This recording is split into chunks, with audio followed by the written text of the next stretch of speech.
Eder. Mech. Pallister. Omicidio Liliana Resinovic. La procura riparte dagli alibi e dall'analisi del DNA dell'assassino. A 3 anni dalla morte di Liliana Resinovic, la procura di Trieste riprende le indagini con un nuovo focus.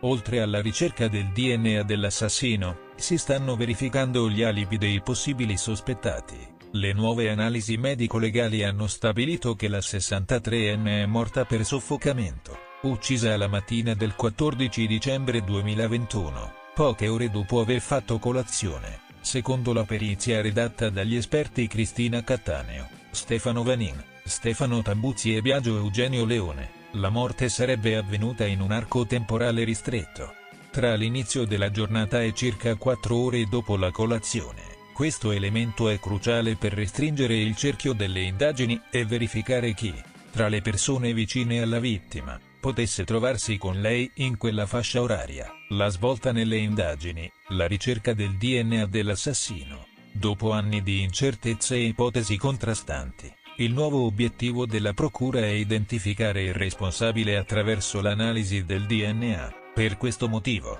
sono stati individuati 15 reperti piliferi, tra capelli e formazioni pilifere di diversa natura, che potrebbero appartenere all'assassino. Questi campioni sono stati rinvenuti in 3 diversi punti.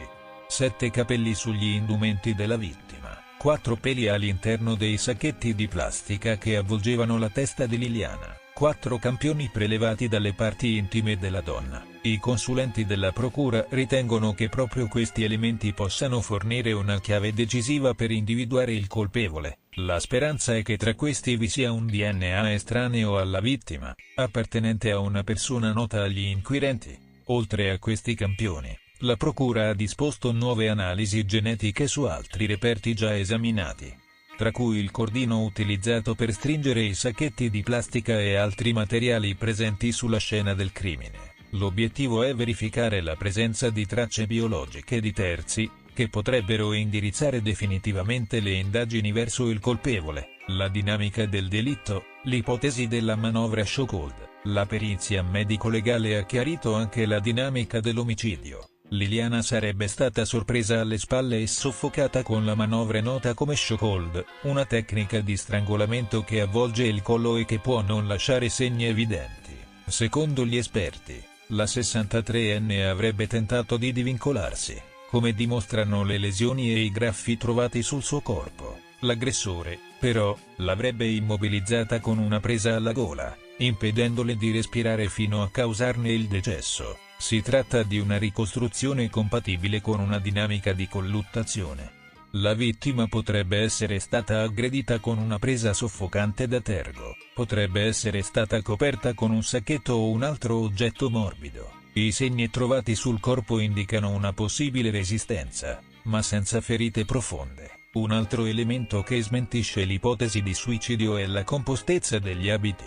Secondo i periti, il fatto che gli indumenti non fossero in disordine non esclude una violenta aggressione, che potrebbe essere avvenuta con strattonamenti e colpi non particolarmente traumatici, ma comunque letali. Le accuse e i sospetti, Visintin e Sterpin nel mirino. Da tempo le indagini ruotano attorno a 2 figure principali: il marito di Liliana, Sebastiano Visintin, e Claudio Sterpin, l'amico speciale con cui la donna sembrava aver avviato una relazione. Visintin ha sempre sostenuto la tesi del suicidio, ma le nuove analisi la smentiscono categoricamente. Intervistato durante la trasmissione Quarto Grado, ha espresso il suo sconcerto per la perizia. "Io non capisco più niente, ho massima fiducia nella procura, basta sospetti su di me, cercate l'assassino di Lilly". L'avvocato di Visintin, Paolo Bevilacqua, ha minimizzato l'importanza dell'eventuale presenza di suoi capelli sul corpo della vittima.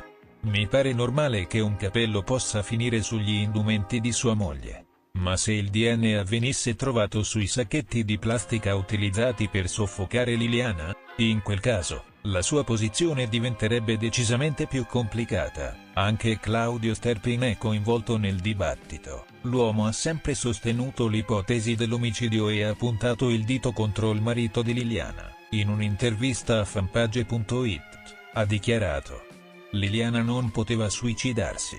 Avevamo un futuro insieme, lo avevo detto anche in quest'ora. La sua morte ha sconvolto la mia vita. Sterpin è stato visto nel boschetto prima del ritrovamento del cadavere, un dettaglio che ha sollevato interrogativi. Inoltre, durante le indagini, è emersa la sparizione di codici segreti che Liliana custodiva dietro un quadro nella sua abitazione. Il loro contenuto e la loro eventuale connessione con il delitto rimangono ancora un mistero. Il mistero della conservazione del corpo. Un'altra anomalia che ha a lungo alimentato dubbi riguarda lo stato di conservazione del cadavere. Quando il corpo di Liliana è stato ritrovato nel boschetto vicino all'ex OPP, non mostrava segni evidenti di decomposizione avanzata, nonostante fossero passati 22 giorni dalla sua morte. Gli esperti hanno escluso l'ipotesi del congelamento, spiegando che la bassa temperatura ambientale, massima di 1,6 gradi Celsius nel periodo tra il 14 dicembre 2021 e il 5 gennaio 2022, avrebbe rallentato naturalmente il processo di decomposizione. Ciò significa che Liliana non è mai stata spostata altrove, ma è rimasta nel luogo del ritrovamento fin dal giorno della sua morte. Verso la risoluzione del caso, con la nuova perizia di 240 pagine,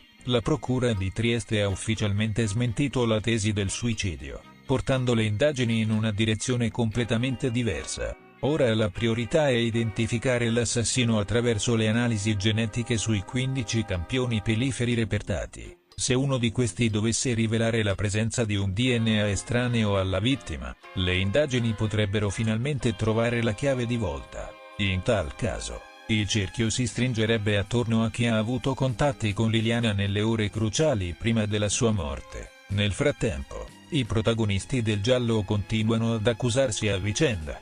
Il marito Sebastiano Visintin punta il dito contro Claudio Sterpin, mentre quest'ultimo ribadisce la sua convinzione che dietro l'omicidio ci sia proprio il marito della vittima. L'unica certezza, per ora, è che Liliana Resinovic è stata uccisa da una mano esterna e che il suo assassino potrebbe essere finalmente identificato.